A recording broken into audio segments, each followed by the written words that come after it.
সামান্য বৃষ্টিতেই হাঁটু সমান পানিতে তলিয়ে যায় দেশের অন্যতম গুরুত্বপূর্ণ প্রবেশদ্বার হযরত শাহজালাল আন্তর্জাতিক বিমানবন্দরের অভ্যন্তরীণ টার্মিনালের সামনের সড়ক।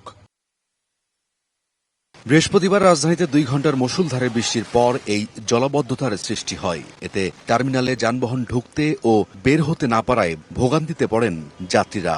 অনেক যাত্রীকে পানি মারিয়ে লাগেজ হাতে পায়ে হেঁটে পার হতে দেখা যায়, আর সড়কের পাশে গর্ত থাকায় বিপাকে পড়তে হয় তাদের। জলাবদ্ধতার কারণে সময় মতো টার্মিনালে পৌঁছাতে না পারায় অনেককে ফ্লাইট মিস করতেও দেখা যায়।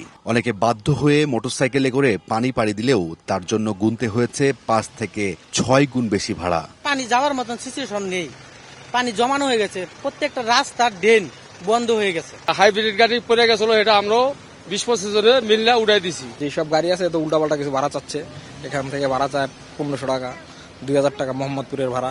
এদিকে কয়েকটি যানবাহনের ইঞ্জিনে পানি ঢুকে সড়কেই বন্ধ হতে দেখা যায়। এতে সমস্যায় পড়তে হয় চালকদের। বিমানবন্দর কর্তৃপক্ষের এমন অব্যবস্থাপনায় ক্ষোভ প্রকাশ করেন অনেকে।